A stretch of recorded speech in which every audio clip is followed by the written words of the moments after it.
Hello, you're right lads, it's Cam here and welcome to another video. As you can tell by the title, disaster struck.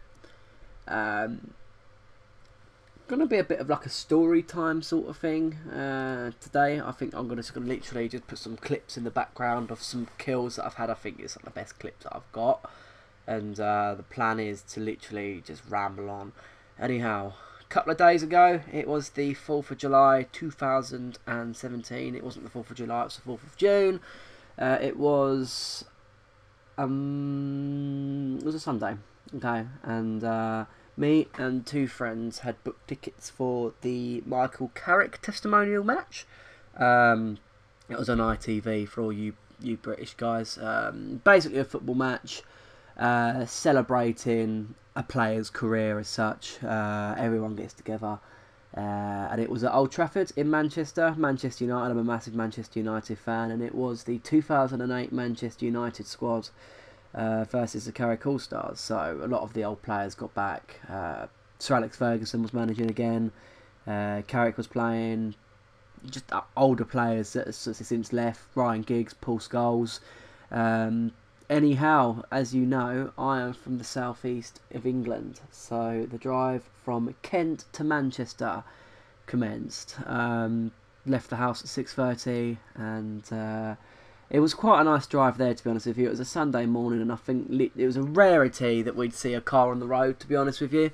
It was such a nice drive, and I think we stopped off and had a Burger King for breakfast, which it cost me like 15 quid for me and my mate. It was like, bloody services, food is ridiculously expensive, and we were bloody hungry. And I mean, I think we did the whole trip. I think it's about 225, 250 miles. I think we did the whole lot within probably about 3.5 hours, three and a half hours, which was really good. I mean, we didn't catch much traffic at all. Saw a couple of bad car crashes. I didn't get any pictures, but there was a car in the middle of the road of a 3-lane motorway pointing like towards the hard shoulder, and the wheel had been fucked, and there were quite a few crashes. I think we saw three. On the way. Yeah. Anyhow, we get to the stadium and set up for parking and everything. We've already got the tickets and whatnot, which was really good. Got parking more or less straight away. It took us probably half an hour-ish to get into the stadium to park, and then we were walking around the stadium for a while, because I think we got to the stadium about 11:30 was probably about the time we were walking around, and the turnstiles didn't open for us to be let in until 12:30, and then we were delayed a little bit as well. And what we saw, they're so strict on security at the moment.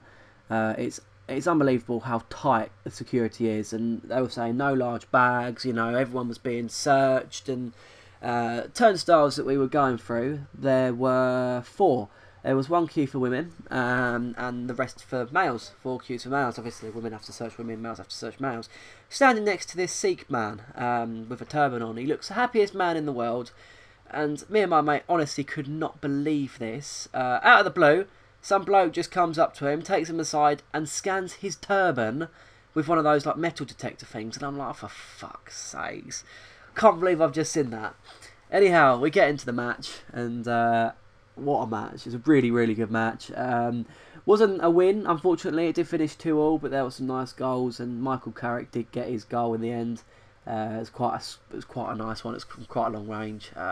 We sat in the away end, so it was quite a surreal experience, to be honest with you. I mean, I'm gonna have some pictures up on the screen of where I was sitting, and pictures that I took. I didn't take too many because I wanted to just focus on the football, but as a massive Manchester United fan, I don't get the chance to go there a lot, so to go there is an incredible experience. And I think within the next year, I mean, I'm probably definitely going to be doing it a lot more, and probably I'm going to start vlogging it as well, to be honest with you. Anyhow, the journey back, we got into the car after queuing around for like fucking half an hour from the stadium. Obviously 70,000 people all in one place, it's going to be a bit difficult to manoeuvre around. And we got in the car after probably half an hour or so, and I shit you not, it took us an hour to leave the car, to get from the car to the exit of the car park. We just weren't moving. There was like 3 different lanes, they were shutting them off, and just as we left the car park, we see a load of guys taking a picture at this car. There's a Range Rover coming towards us, black Range Rover Sport, it was a 66 plate. It's fucking Wayne Rooney driving it, and he's like fucking like a couple of metres away from me, and I'm sure he makes eye contact with me, and I'm like, ah, it's Rooney, and his fucking wife was behind him. Anyhow, the journey back was eventful. It was definitely fucking eventful. We're on the M1, probably just 10 miles shy of Northampton. I don't know, probably about halfway through the journey, so we're about 150 miles from home. Driving along, it was a 50-mile-an-hour speed limit on the motorway because there were roadworks. The hard shoulder was shut off. There was no hard shoulder. There were barriers in between the hard shoulder and the first lane of the motorway, so if anyone was to break down, you were fucked. And the inevitable happens. My mate's car, all of a sudden we can smell this burning smell, and we're like, what the fuck is that? And all of a sudden he just loses complete power. He's putting it into gear, it's revving up, and then it just loses power, and we're like, shit. It's getting dark, and there's no hard shoulder. Anyway, we're like, roll. I said to my mate driving at the time, I just said, keep driving, and you know, we'll get there. We'll get to a hard shoulder. Just keep the car rolling as much as you can. And what he did, he tried changing down in gears to get the car started again, which obviously slowed the fucking car down, so he didn't roll as much. And anyway, going about 10 miles an hour, and we were about 50 metres away from where there's like a little inversion of the roadblocks to get into the hard shoulder, which is obviously access for like the road worker guys. We didn't get there. Anyway, we stop in the left lane of the motorway, which is primarily the slow lane of a 3-lane motorway. Almost pitch black, and my priority is like, everyone get the fuck out of the car. We've got to get the fuck out, leave the car. So we put the hazard lights on, somehow managed to get out of the fucking car without being hit, and got over the little roadblock, and then we managed to sort of be safe in the hard shoulder. And this is where it's fucking scary. It's getting pitch black, and we were probably waiting for probably half an hour, 45 minutes to be rescued, and there were cars swerving, cars slamming their brakes on, lorries honking. I think we must have seen about 10 close calls where a lorry had almost taken a car out, and my mate's car, fuck knows how that didn't get taken out. Because people don't seem to concentrate, they seem to notice at the last minute, and they cut people up, and I mean, we probably weren't the safest position either, to be honest with you, because if there was an accident, we would have taken some shrapnel. Anyway, I call 101 up because I'm thinking, right, we got a problem here. We need to be fucking rescued right now. The car needs to be taken away, otherwise there's going to be a massive crash. Didn't care about us. We were safe. I was just worried about the car and people hitting the car. And I call 101 up, which is the sort of like the local like emergency services number. And they're like, we've seen you. And we're like, what the fuck? And we look up, and there's a camera pointing towards the car. And they've literally just said, right, we've seen you, and we're on our way now. And we're like, oh, thank God for that. Anyway, my mate calls his breakdown company up because you get a free breakdown cover, and then because you're in the where the roadworks are, and you get your breakdown cover as well, which is for your car. And if we didn't have that, we would have been absolutely screwed. Anyway, like I said, half an hour, 45 minutes from when the incident actually happened, we get picked up by the highway maintenance guys who say, we can't take you far, lads. We've got to take you to Northampton services, I think like Junction 3 or whatever. And we got taken there, and that was it. We got left there by the guy. And we called the breakdown cover up, RAC with a breakdown cover, and they were like, we haven't got anyone for like 5 hours. And we're like, for fuck's sakes, we've got to be home. It's, you know, my mate's got work tomorrow, because it was a Monday and everything, and we needed to be home. We had to be home. And they say, oh, what we're going to do, we're going to get a third-party company to come and have a look and try and diagnose the problem and hopefully fix it. And we're like, hang on a minute. How the hell are you going to fix it?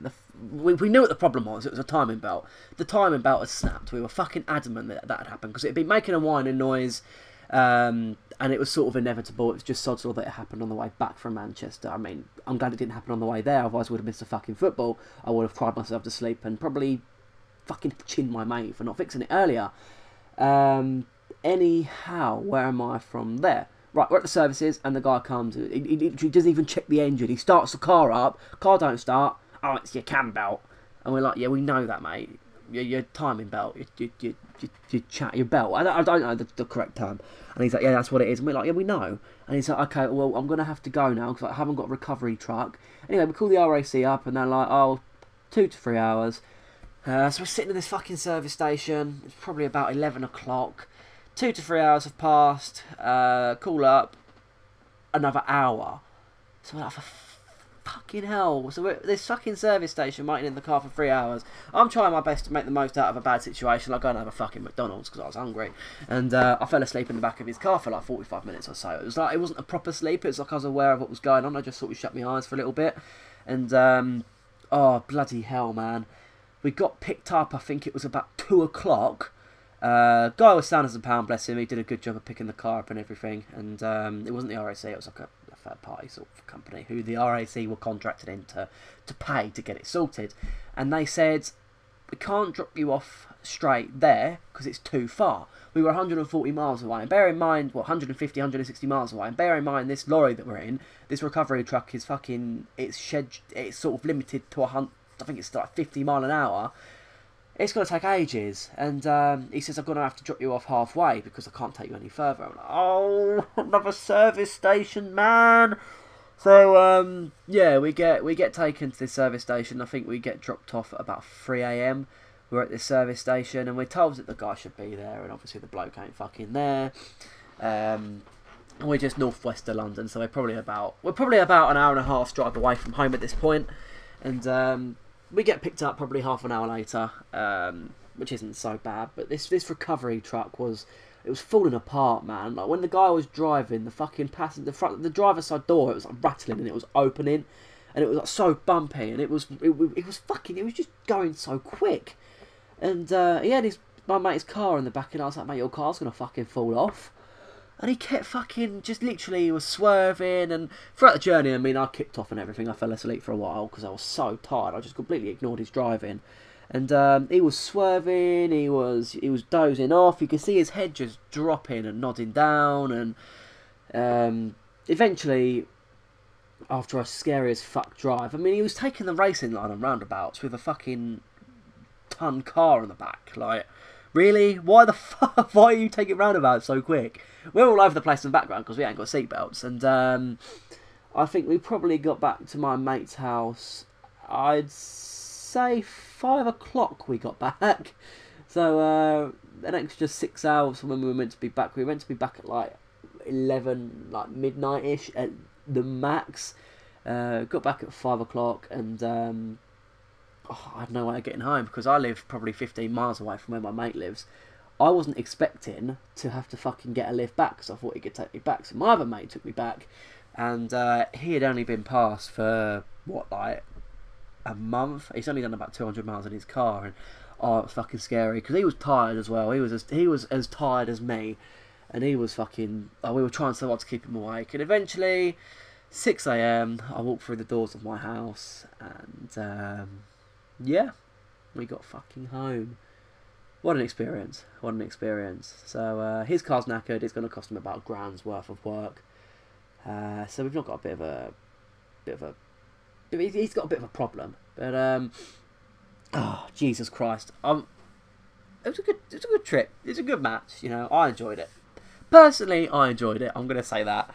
I think everyone else did. I mean, I feel for my mate because his car's now fucked, but he did have a car already. He has got another car. But oh, mate, I was fucking petrified on that road. I was just like, get out, get out, get out. And like, I remembered, I was like, shit, I've got my wallet and my keys in the car. And I'm like, no, don't hit it, please. I've got everything in there. I don't want to have to fucking try and recover it from a mangled up car.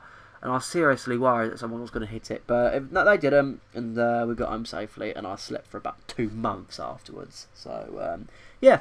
I do hope you enjoyed the video, lads. Something different, I guess. Peace.